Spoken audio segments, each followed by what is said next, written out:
नमस्कार दोस्तों, मैं आर्य सर आपका अपने यूट्यूब क्लास में स्वागत करता हूं।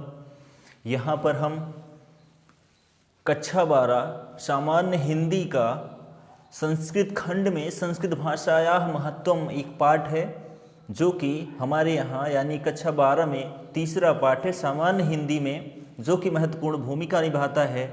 यानी कि जो सिलेबस 30% कटा है, उसके बाद जो बचता है उसमें सबसे महत्वपूर्ण जो पाठ है संस्कृत खंड में 14 नंबर लाना है, तो इन खंड को पढ़ना पड़ेगा। जैसे कि संस्कृत भाषायाः महत्वम, सुभाषित रत्नानी और मदन मोहन मालवीय। अगर इन तीनों पाठ को आप क्लियर कर लेते हो यानी अच्छे से समझ लेते हो तो आपको 14 नंबर कोई रोक नहीं सकता है। और जो परीक्षा होगी 2022 की यूपी बोर्ड में, उसमें इसमें से क्वेश्चन आना अनिवार्य है, तय है, क्योंकि और जो है अच्छे सिलेबस बन ही नहीं रहे हैं जो बन रहे हैं। सुभाषित रत्नानी से एक श्लोक आना तय है, और संस्कृत भाषायाः महत्वम और जो है मदन मोहन मालवीय, इन दोनों पाठ में से गद्यांश आना तय है।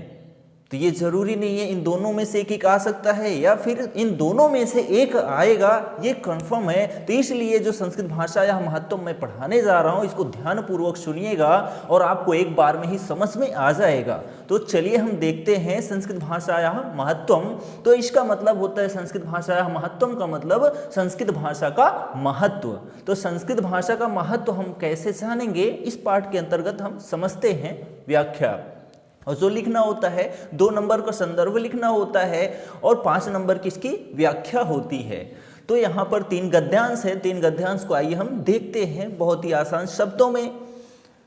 तो देखिए, धन्यो अयं भारत देशः यत्र समुल्लसति जनमानस पावनी भव्य भावोद्भावनी शब्द संदोह प्रसविनी सुर भारती। तो धन्यो अयं भारत देशः, यह भारत देश धन्य है। यत्र समुल्लसति जनमानस पावनी, यहाँ पर सभी मनुष्यों के हृदय में शुद्ध करने वाली भव्य भावोद्भावनी और भाव को, शुद्ध भाव को जन्म देने वाली शब्द संदोह प्रवशनी सुर भारती, और शब्दों के समूहों को जन्म देने वाली सुर भारती संस्कृत भाषा है। आगे देखिए, विद्यमानेषु निखिलेष्वपि वाङ्मयेषु अस्याः वाङ्मयं सर्वश्रेष्ठं सुसम्पन्नं च वर्तते। तो विद्यमान यानी इस वर्तमान समय में संपूर्ण साहित्य में इसका साहित्य सर्वश्रेष्ठ और सुसंपन्न है। आगे देखिए, इयमेव भाषा संस्कृत नाम्नापि लोके प्रथिता अस्ति। यह भाषा संस्कृत नाम से इसलिए पूरे विश्व में प्रसिद्ध है, इसीलिए पूरे विश्व में यह भाषा संस्कृत नाम से प्रसिद्ध है। आगे देखिए, अस्माकं रामायण महाभारत ऐतिहासिक ग्रंथाः चत्वारो वेदाः सर्वा उपनिषदः अष्टादश पुराणानि अन्यानि च महाकाव्यनाट्यादीनि अस्यामेव भाषायां लिखितानि सन्ति। अस्माकं, हमारे रामायण महाभारत आदि ऐतिहासिक ग्रंथ, 4 वेद, सभी उपनिषद, 18 पुराण, अन्यानि च, अन्य में महाकाव्य नाटक अस्यमेव भाषायाम लिखितानि सन्ति, इसी भाषा में लिखे गए हैं। यानी हमारे रामायण महाभारत आदि ऐतिहासिक ग्रंथ, 4 वेद, सभी उपनिषद, 18 पुराण आदि सभी महाकाव्य नाटक इसी संस्कृत भाषा में लिखे गए हैं। आगे देखिए, इयमेव भाषा सर्वसामान्य भाषाणाम जननीति मन्यते भाषा तत्त्वविहि। तो भाषा तत्वविधि यानी भाषा वैज्ञानिकों ने इसी भाषा को सभी भाषाओं, सभी आर्य भाषाओं की जननी माना है। आगे देखिए, संस्कृतस्य गौरवं बहुविधानां ज्ञानश्रुतं व्यापकत्वं चाना कस्यापि दृष्टेर्विषयः। संस्कृतस्य गौरवम, संस्कृत के गौरव को बहुविध ज्ञान श्रुतम, बहुत सारी विधियों के आश्रय को लेकर, यानी संस्कृत का गौरव जो है बहुत सारी विधियों को, विविध प्रकार की विधियों का आश्रय होता है। व्यापकत्वम और व्यापकता, न सा कस्यापि दृष्टिर्विभा, इसका जो व्यापकता है, इसका जो आश्रय है विविध प्रकार के ज्ञान का, वो आपको कहीं अन्य देखने को नहीं मिलेगा। आगे देखिए, संस्कृतस्य गौरवम दृष्टिपथमानीय सम्य गुप्त माचार्य प्रवरेण दंडिनः संस्कृतस्य गौरवम, संस्कृत के गौरव का उल्लेख करते हुए दृष्टिपथ माननीय समगुप्त माचार्य प्रवरेण दंडिनः, आचार्य दंडी ने पथ संस्कृतस्य गौरवम, संस्कृत के गौरव को दृष्टि में रखकर आचार्य दंडी ने क्या कहा है? तो आचार्य दंडी ने कहा है संस्कृतम नामदैवी वांग्न व्याख्याता महर्षि भी, महर्षियों ने संस्कृत भाषा को दैवीय वाणी कहा है, महर्षियों ने संस्कृत भाषा को दैवीय भाषा कहा है, यानी कि देवों द्वारा बोली जाने वाली भाषा कहा है। आगे देखिए, ये पहला गद्यांश था। दूसरा गद्यांश देखिए क्या कहता है? संस्कृतस्य साहित्यम सरसम व्याकरणश्च सुनिश्चितम,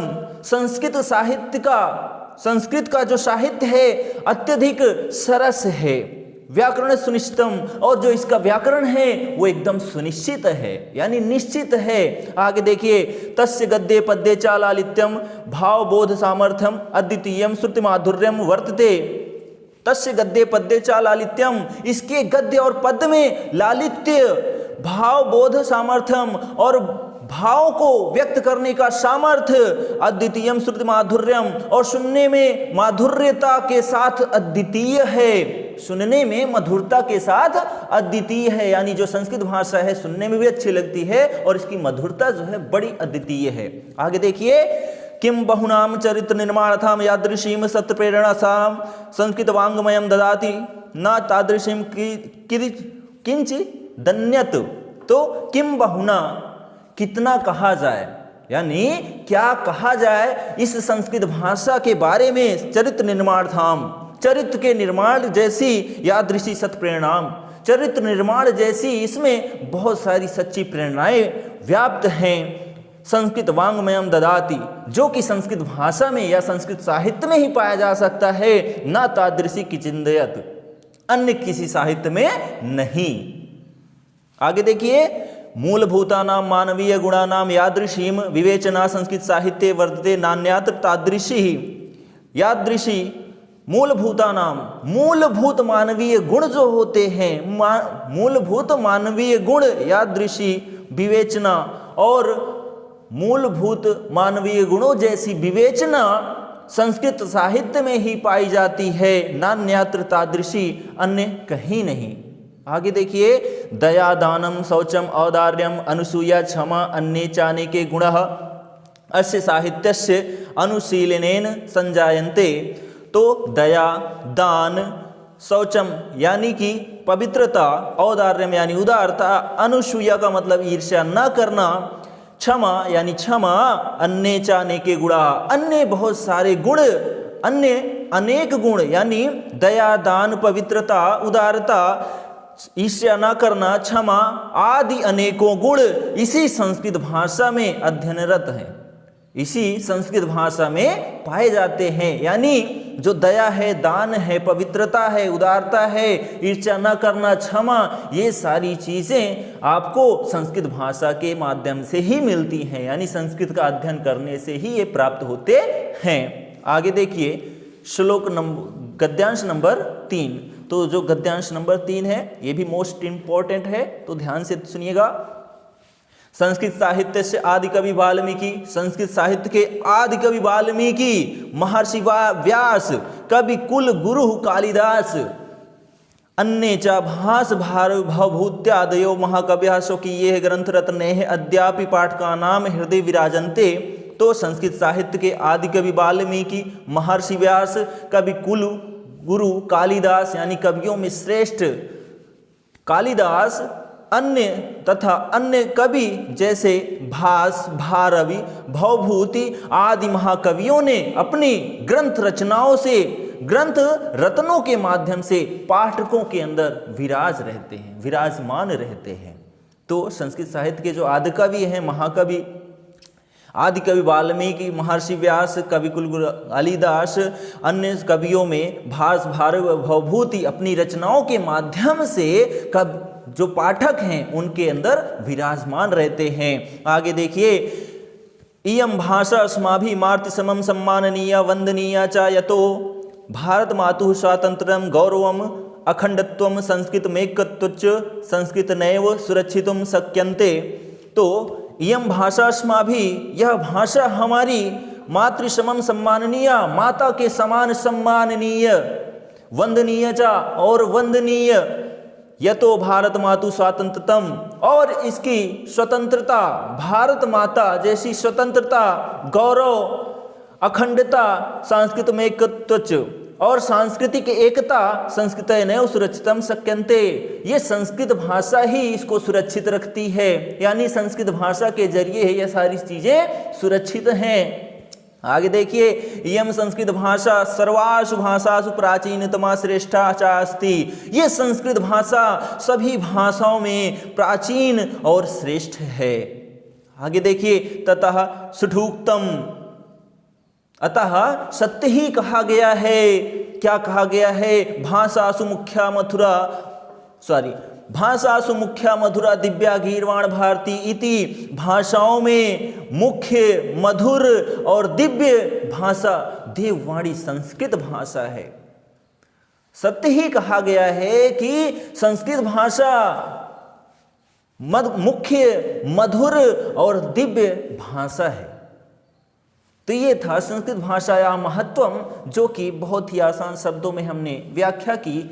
अगर आप एक बार सुन लेते हैं तो आपको समझ में आ जाएगा। यहाँ से 7 नंबर पक्का 100% नहीं कह सकते हैं, लेकिन कहने के लिए पीछे भी नहीं रह सकते हैं, क्योंकि संस्कृत भाषाया महत्वम मदन मोहन मालवीय, इन दोनों पाठ से गद्यांश आना तय है। अगर इन दोनों को आप कंफर्म कर लेते हैं तो आपका 7 नंबर कोई रोक नहीं सकता है। और सुभाषित रत्नानी आप पढ़ लेते हैं, हमने वीडियो यहाँ पर आप इसी चैनल पर वीडियो को अपलोड किया, सुभाषित रत्नानी 2 वीडियो हैं उनके, आप दोनों को देख लेते हैं, आपको एक बार में समझ में आ जाएगा। तो आप 14 नंबर यहाँ से कहीं नहीं जाने देंगे, ये मेरी गारंटी है।